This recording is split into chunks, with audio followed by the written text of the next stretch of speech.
بوڑھوں کا اسلام نے کیا اکرام کیا ہے؟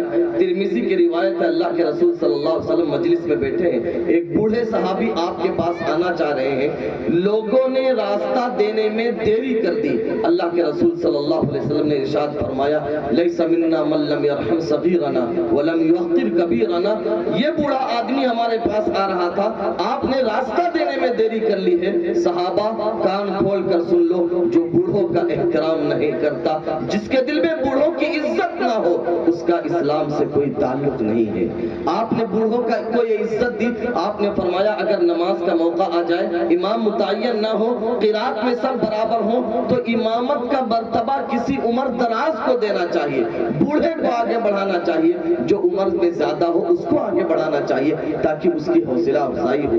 جب دسترخوان پر بیٹھا جائے، اللہ کے رسول صلی اللہ علیہ وسلم نے ارشاد فرمایا کہ بڑوں کو یہ موقع دیا جائے کہ وہ کھانے کا آغاز کریں، چھوٹے کھانے کا آغاز نہ کریں۔ جب راستہ چلا جائے تو بڑوں کو یہ موقع دیا جائے کہ بڑے آگے بڑھیں۔ جب عام بوڑھوں کا یہ احترام ہے تو پھر اگر ماں باپ بڑھاپے کو پہنچ جائیں تو ان کا احترام کیا ہوگا؟ قرآن نے 5 حق بیان کیے جو ابھی میں نے آپ کے سامنے ذکر کیے۔ قرآن سب سے پہلے کہتا ہے وَلَا تَقُلْ لَهُمَا اُفْ، اگر ماں باپ دونوں بوڑھے ہو جائیں یا کوئی ایک بڑھاپے کو پہنچ جائے تو پھر ان کو اف تک مت کہنا، یہ اف آخری درجہ ہے۔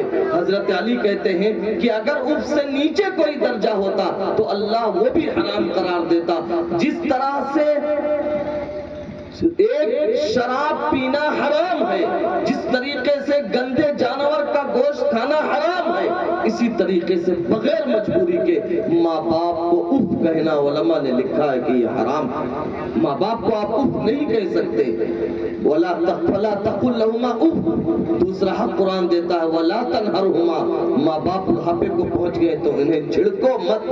وَقُلْ لَهُمَا قَوْلًا كَرِيمًا، جب بھی گفتگو کرو تو ایسی گفتگو کرو کہ ان کے کلیجے کو ٹھنڈک پہنچے، ان کو خوشی ملے، ان کی طبیعت بشاشت سے بھر جائے، ان کے چہروں پر مسکان آ جائے، وہ سوچے کہ نہیں ہماری زندگی ان لوگوں کے لیے نعمت ہے۔ پھر قرآن کہتا ہے جب کوئی بات کہنا ہو تو ماں باپ کے سامنے اپنا بازو جھکا دو۔ ہر گھر میں کھانا پکتا ہے اور اپنی مرضی کا کھانا پکتا ہے۔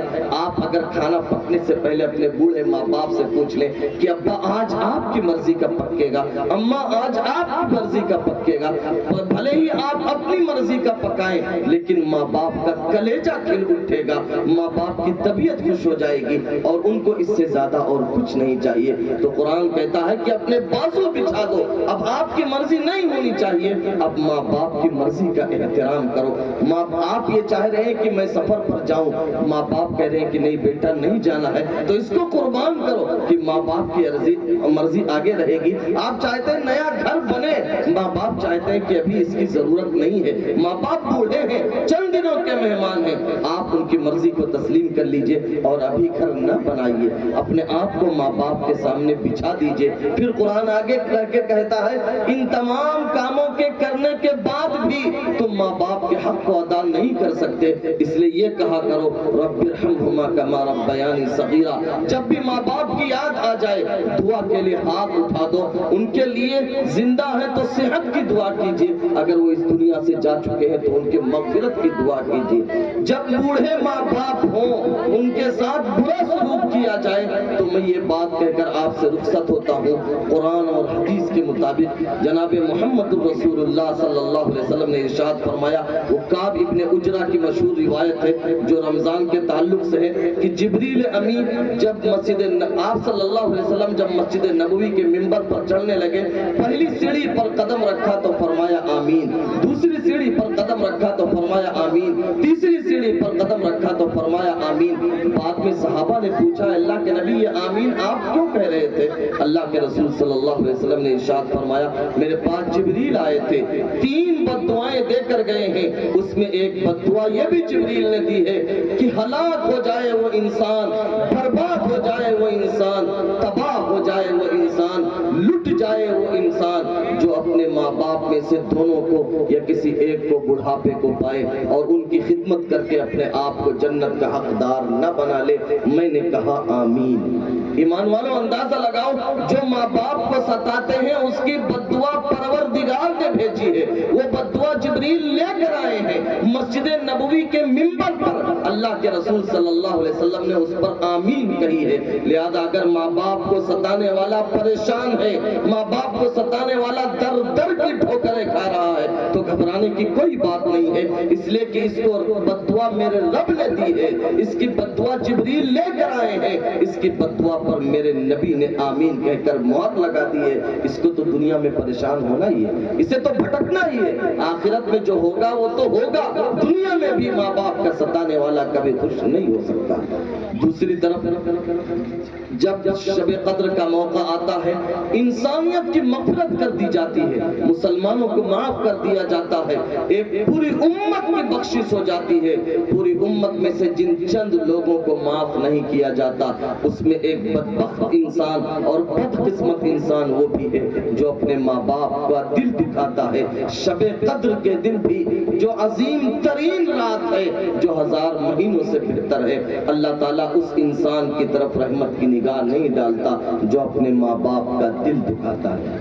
ترمذی کی روایت ہے 15 گناہ ایسے ہیں جن پر اللہ کا عذاب آتا ہے، ان 15 گناہوں میں یہ گناہ بھی ہے۔ وہ گناہ یہ ہے جب آدمی اپنی بیوی کی فرما برداری کرے اور اپنی ماں کی نافرمانی کرے۔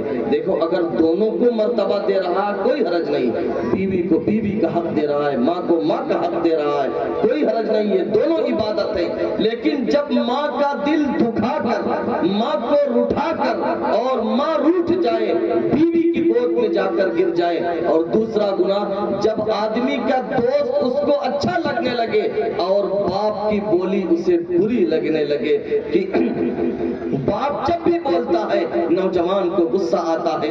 جب یہ حالات بنے کہ ماں دکھیاری ہے، باپ کی بولی بیٹے کو نہیں پسند آ رہی ہے، اللہ کے رسول صلی اللہ علیہ وسلم نے ارشاد فرمایا فَلْيَرْتَقِبُوا عِنْدَ ذَلِكَ رِيحًا حَمْرَاءَ وَزَلْزَلَةً وَخَسْفًا وَمَسْخًا۔ تو اب انتظار کرو کہ اللہ سرخ آندھیاں چلائے گا اور لوگوں کو ہلاک و برباد کر دے گا۔ انتظار کرو زمین پھٹے گی، لوگ پھنس جائیں گے۔ انتظار کرو اس بات کا کہ اب آسمانوں سے پتھر کی بارش ہوگی، لوگ تباہ ہو جائیں گے۔ انتظار کرو اس بات کا کہ اب زلزلے آئیں گے، بستیاں اجڑ جائیں گی۔ انتظار کرو اس بات کا کہ اب صورتیں بگاڑ کر بندر اور خنزیر کی بنا دی جائیں گی ماں باپ کی نافرمانی پر۔ اس لیے میرے نوجوانوں یہ طے کرو کہ جنہوں نے اپنے ماں باپ کو ستایا ہے، پریشان کیا ہے، جن کے ماں باپ ان سے روٹھ گئے ہیں، بہت ممکن ہے کہ اللہ انہی کی وجہ سے روٹھ گیا ہو۔ اس لیے آج ہی اپنی ماں کی پیشانی کو چوم کر، اپنی ماں کو گلے لگا کر، اپنے باپ کی پیشانی کو چوم کر آپ ان سے معافی مانگ لیں۔ ماں باپ کسی اولاد سے ناراض نہیں ہوتے، وہ تو جب تکلیف حد سے بڑھ جاتی ہے تو بیچاروں کی آنکھوں میں آنسو آ جاتا ہے۔ ماں کو تو ناراض ہونا بھی نہیں آتا، وہ بیچاری ناراض بھی نہیں ہو پاتی۔ اس لیے ہر نوجوان اپنے ماں باپ کو سینے سے لگائے، ان سے معافی مانگے، اور جن کے ماں باپ اس دنیا سے جا چکے ہیں وہ یہ کریں کہ ماں باپ کے لیے مغفرت کی دعا کریں، ماں باپ کے لیے درجات کی بلندی کی دعا کریں۔ اگر ماں باپ نے کسی سے وعدہ کر رکھا تھا تو آپ وہ وعدہ پورا کر دیں۔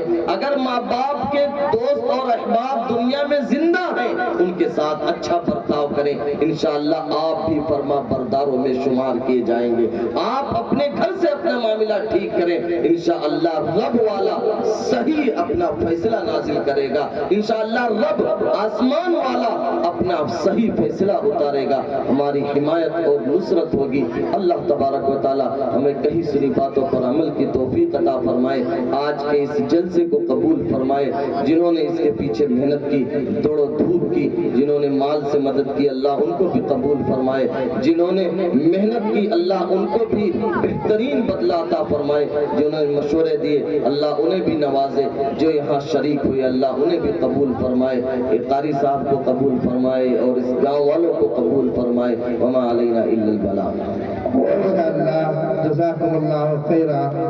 حضرت والا نے انتہائی قیمتی اور کارآمد باتیں ہمارے اور آپ کے سامنے بیان فرمائی، اور یقیناً جن جن چیزوں کی وقت کی اہم ترین ضرورت تھی ان تمام چیزوں پر آپ نے نشاندہی فرمائی۔ یقیناً ہم سب کو اپنے والدین کی اللہ رب العزت قدر کرنے کی توفیق مرحمت فرمائے۔ میرے بھائیوں دوستوں، آج ناقدری بہت ہو گئی، بے عزتیاں بہت ہو گئی۔ ہم اور آپ جب تک کہ ہمارے ماں باپ ہمارے ساتھ میں رہتے ہیں، وہ زندہ رہتے ہیں، ہم اور آپ ان کی قدر نہیں کرتے ہیں۔ جب وہ دنیا سے چلے جاتے ہیں تب افسوس کرتے ہیں، ہائے افسوس، کاش میرے باپ آج دنیا میں زندہ ہوتے تو میں ان کی قدر کرتا۔ میرے بھائیوں دوستوں، ماں باپ کا سایہ ان سے پوچھو جن کی شفقتیں ان کو نہیں مل رہی ہے، جن کے سروں پہ ان کے سروں پر والدین کا سایہ نہیں ہے، آج ان سے پوچھو۔ میرے بھائیوں دوستوں، ہمارے اور آپ کے سروں پر والدین کا سایہ ہے، ہم اور آپ اپنے لیے سعادت سمجھے، اپنے لیے سعادت مندی سمجھے۔ میرے بھائیوں دوستوں، والدین کی خدمت کر کے جنت حاصل کرنے والے بن جائیں۔ میرے بھائیوں دوستوں، جو والدین کا خادم جوا بیٹا نہیں ہوتا، جو والدین کا خادم جوا بیٹا نہیں ہوتا، تو پھر اس کی زندگی کا فیصلہ اچھا نہیں ہوتا، تو پھر اس کی زندگی کا فیصلہ اچھا نہیں ہوتا۔ اب بلا کسی تاخیر کے، بلا کسی تمہید کے چند اشعار کے لیے نوجوان شاعر جناب مصعب اکرم صاحب تشریف لائے اور اپنے چند اشعار سے ہمیں اور آپ کو مستفیض فرمائے۔ حضرت مولانا امین صاحب ماشاءاللہ تشریف فرما ہے، انشاءاللہ بہت جلد حضرت والا تشریف لانے والے ہیں۔ ایک مکالمہ ہوگا، اس کے بعد میں انشاءاللہ حضرت والا کا خطاب ہوگا۔ بنا ذکر نبی کوئی محفل اچھی نہیں لگتی، بنا ذکر نبی کوئی محفل اچھی نہیں لگتی، شریعت سے الگ زندگی اچھی نہیں لگتی۔ جنہوں نے ایک نظر بھی گنبد خضرا کو دیکھا ہے، انہیں دنیا کی کوئی دلکشی اچھی نہیں لگتی۔ زمانے سے نہ ڈرنا یہ تو بہتر بات ہے، لیکن بنا خوف خدا بندگی اچھی نہیں لگتی۔ اس شعر کے ساتھ میں عزیزم محمد مصعب صلی اللہ علیہ وسلم اور میرے پردہ نشین اور بہنوں، السلام علیکم ورحمۃ اللہ وبرکاتہ۔ کیا بنا دینے ہیں،